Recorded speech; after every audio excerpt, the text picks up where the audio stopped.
안녕하십니까. 사드 산불 입장과 앉아서 소남 한번 문재인의 대외 정책들에 대해서 말씀드리겠습니다. 문재인이 지난 5년 동안 이끌어온 대북 정책과 대미, 대일, 대중국 정책으로 우리가 득을 본 곳은 눈을 찢고 찾아봐도 보이질 않고 잃어버리고 손해본 것만 엄청난 크기로 계속 드러나고 있습니다. 대북 관계는 한반도 평화 프로세스를 추진하겠다며 북한에 비위 맞추고 있는 것 다 갖다 바치고 퍼주며 하라는 것 다 하고 얻은 게 뭐 있습니까? 북한의 비핵화가 될 것 같습니까? 꿈쩍이라도 하던가요? 북한의 핵 미사일 개발과 오히려 고도화에 시간만 주지 않았습니까? 북한은 ICBM까지 만들어 미국 본토 공격이라도 할 듯이 협박 공갈을 치고 있습니다. 9.19 남북 군사 합의로 우리의 육해 공군 안보 빗장까지 다 풀어놓다시피 하고 사단, 군단까지 팍팍 줄여놓고 사병들 복무 기간도 단축시키지 않았습니까? 정치판은 물론이고 노동, 언론, 교육, 사회, 문화, 시민단체에 이르기까지 적의 첩자인지 공작원인지 알 수 없는 불순분자들 천지고 사람들은 대개 안보, 국방이라는 의식조차 가물가물해졌습니다. 대미 관계는 한반도 평화 프로세스를 추진한다며 미국, UN 등 국제사회의 의견, 권고, 결정도 무시하다시피 하며 계속 어긋나갔습니다. 무조건 북한 쪽으로 기울어져 비율을 맞추거나 감싸고 대변인 노릇하기에만 바빴습니다. 그럼에도 불구하고 김정은은 문재인을 향해 지가 할 일이나 똑바로 하지 오지랖만 넓다고 하질 않았나. 김여정은 우리 국민 혈세 수백억 원을 들여 건설한 남북한 연락사무소 건물을 폭파시키지를 않나. 문재인을 특등 모델이라고 하면서 능멸도 서슴지 않았습니다. 문재인 정부는 지난 5년 동안 한일 관계를 진전시킨 것이 아니라 긁어 부스럼만 만들었습니다. 박근혜 정부 때 애써서 이룩해놓은 양국의 위안부 합의를 뒤엎고 화해 치유재단마저 없앴습니다. 1965년에 한일 기본협정을 부정하면서 징용 문제를 부각시키고 법원은 미쓰비시에 한국 내 자산을 압류까지 했습니다. 그러다 보니 한일 관계는 모든 분야가 경색돼 버렸습니다.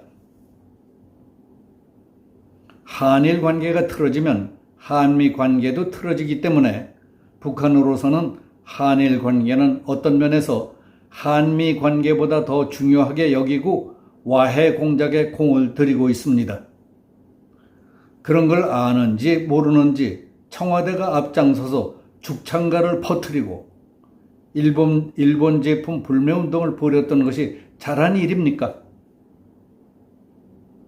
사드 산불 입장을 놓고 최근 다시 맹렬히 불붙기 시작한 대중국 관계는 굴종적이고 서투른 외교 태도가 걱정스러운 결과를 낳지 않을까 하는 방향으로 치닫고 있습니다. 문재인 정부의 강경화 외교부 장관은 2017년 10월 30일 국회 국정감사에서 사드 추가 배치는 검토하지 않고 있다.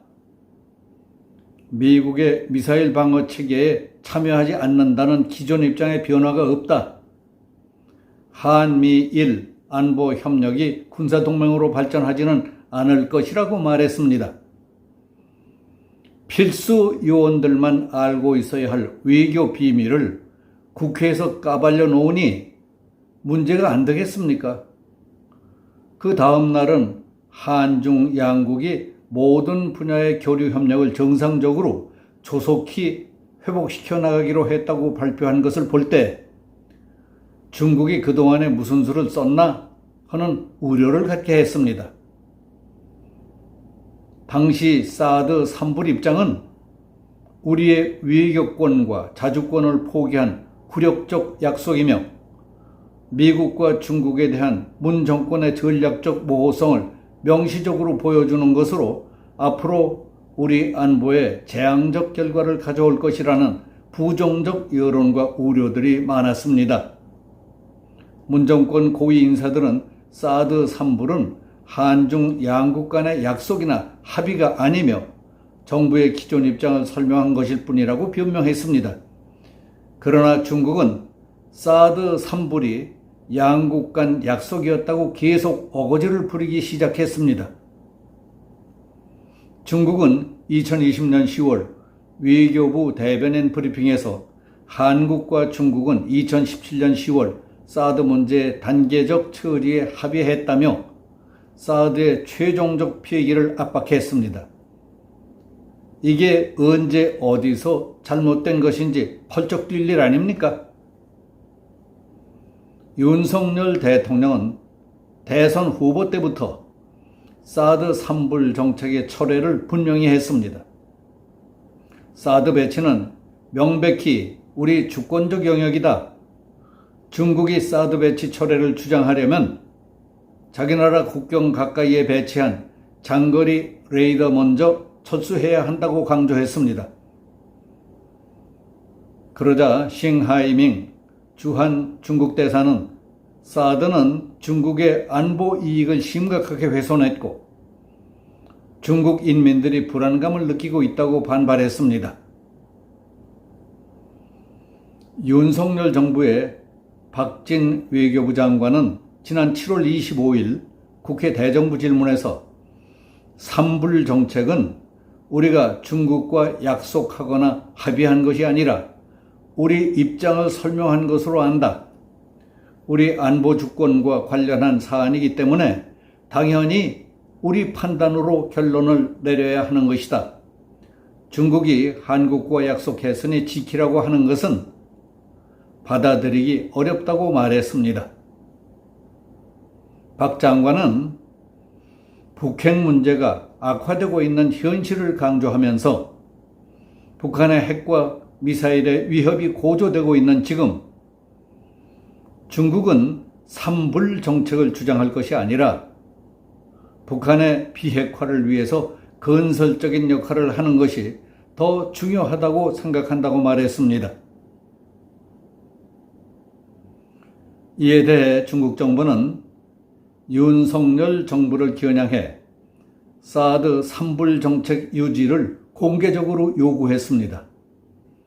중국 외교부 자오리첸 대변인은 지난달 27일 이웃나라의 안보와 관련한 중대하고 민감한 문제에 대해 한국은 신중하게 행동해야 한다.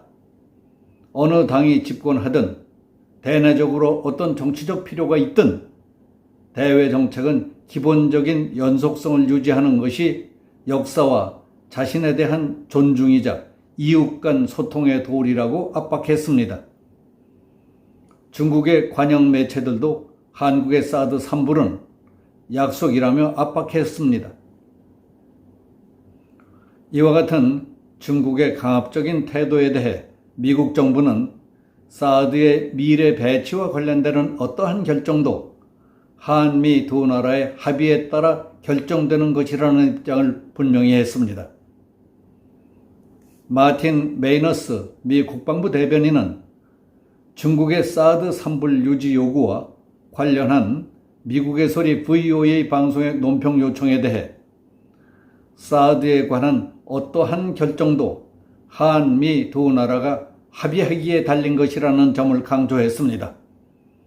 미국 전문가들은 지금은 사드 3불 입장이 처음 등장한 지난 2017년과 한중 관계는 물론 미국과 중국 관계도 상황이 많이 달라졌다며 새 한국 정부에게 그럴 의무는 없다고 말했습니다.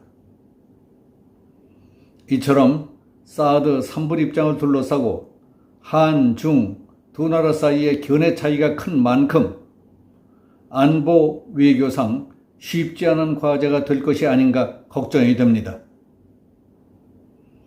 중국의 국제사회에서의 예양과 속성도 모르고 순진천만한 문재인의 외교 라인이 저지른 굴종적이고 서투른 외교 태도가 빚은 잘못에 대한 대가를 호되게 치르게 되지 않을까 우려됩니다.